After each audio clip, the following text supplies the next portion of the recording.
Ahotsak egitasmoa 2003 urtean jaio zen helburu nagusi batekin, Euskal Herriko ahozko ondarea eta herri hizkerak bildu eta hedatzea. Horretarako bi bide erabiltzen dituzte. Alde batetik, orain arte hainbat ikerlarik egindako grabazioak bildu eta berreskuratu egiten dituzte. Bestetik, herrietako adineko jendea elkarrizketatzen dute. Haien euskara zein kontatzen dituzten bizipen eta ohiturak bideoz jaso eta gordetzen dituzte, gero haien zabalkundea egiteko.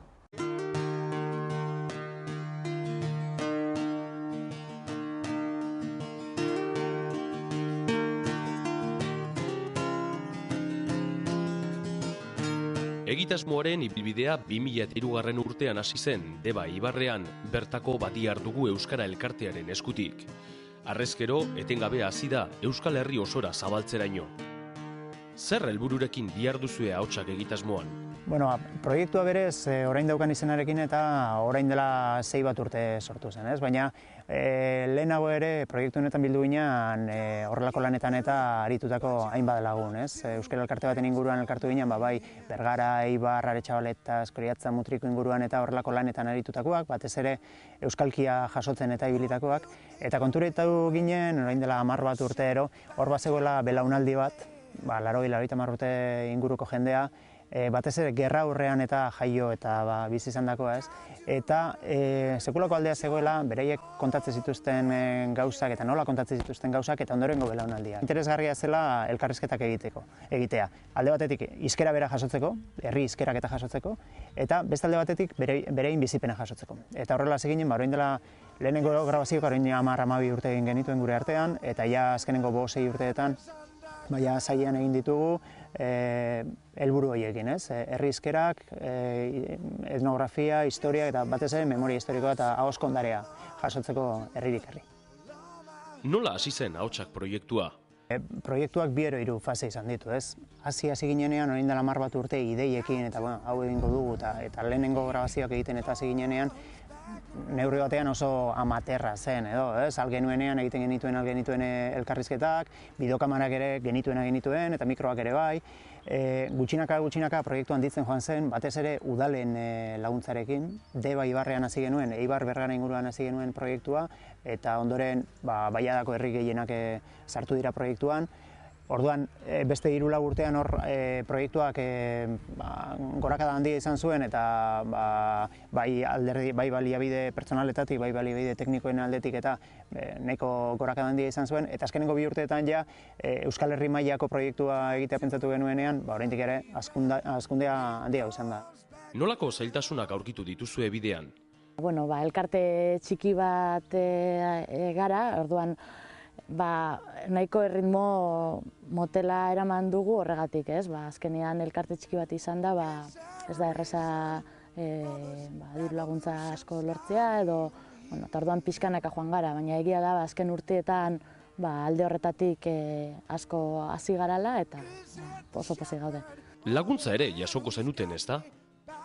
Jendean aldetik, bai elkarrizketatuen aldetik, beti oso harrera ona jaso dugu, eta baita herriko jendeak ere askotan lagundu izan digu pertsonak aurkitzen, beraiekin kontaktuak egiten, eta gero hori beti lekukoak eurak beti ireki izan dizkigute etxeko ateak, eta normalean hori oso ondo hartu izan gaituzte, eta alde horretatik behintzat arazorik ez dugu eduki. Eta azken aldian bai ibili naizela elkarrizketak egiten, eta etxe askotan hartzen zaituzte hain ondo, ematen dizute batzutan afaria, merienda, kafea, gaietak, ez dakiz zer. Eta hori ez, gezurra dirudi, zoaz beran etxera, ez zaituzte ezagutzen, galderak egitera zoaz, bideokamara batekin, kontatzen dizute euron bizimodua eta euron kontu guztiak, eta gainetik hain harrera ona, ez da, eta alde horretatik esperientzia da oso polita. Nolakoa izan da ahotsaken edatze prozesua? Orduan, herri bakoitzean pixka desberdina izan da, baina hastea da.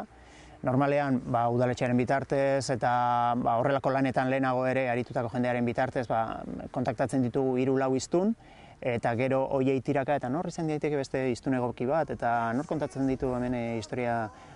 Azken batean guri denetik interesatzen zaigu, ez? Horrelako beste antzeko lanetan eta herri bakoitzean beti izaten dira 2-3 pertsonai beti grabatzen direnak, ez? Eta guri ez zaigu hori interesatzen. Ez zaigu interesatzen pertsonaia garrantzitsu hori. Interesatzen zaiguna da Etxeko Andrea eta torno baten lan egindakoa eta armagin izandakoa edo herri kiroletan aritutakoa denetik interesatzen zaigu.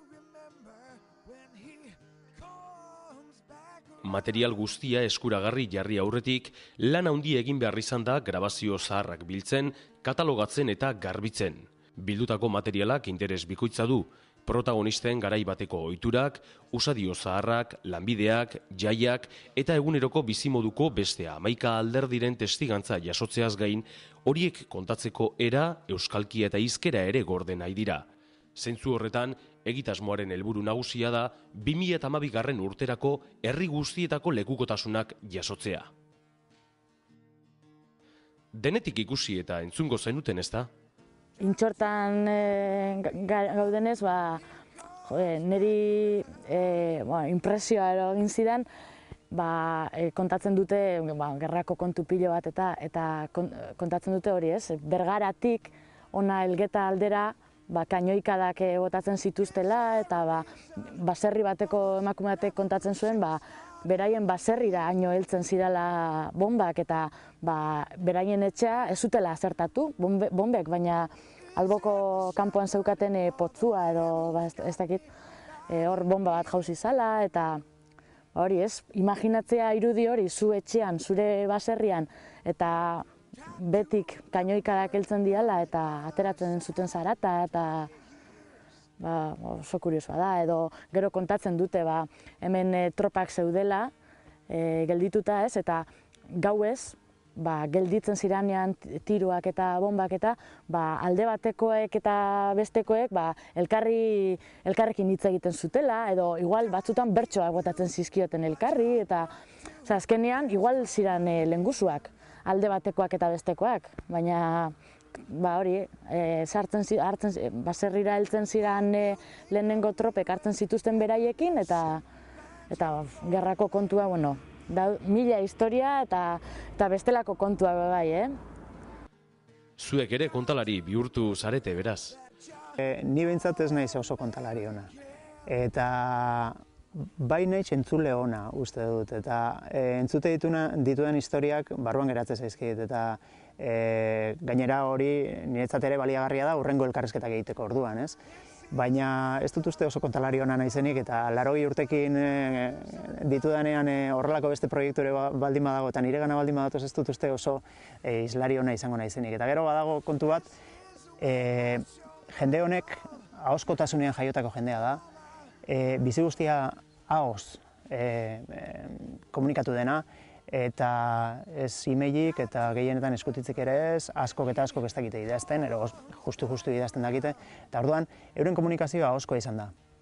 Gurea ez, ero neurri batean ez.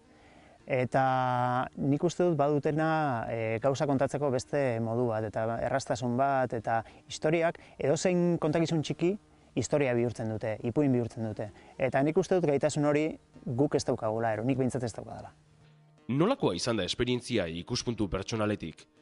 Lan honetan, azkenean historia aldetik eta bizimodu aldetik eta ikasten duzu gauza pila bat. Baserriko bizimoduan, lanak, ogia nola egiten zen, garia nola jotzen zen, milaka gauza ikasten dira, eta hori izan dutena asko ikasten da. Nire kasuan bai behintzat, ez? Nahiko niretzat proiektu pertsonal bat da. Hau da, utzetik hasitakoa, 2 lagunen artean pentsatutakoa, eta horrela egingo dugu, hau egin nahi dugu, nola egin, eta gutxika ikusten duzu urte pasatzen dirala, eta fruituak ematen ari dela proiektua, ez? Eta alde horretatik oso posgarria da, eta berazgarria da gure aldetik, niretzako behintzat, ez?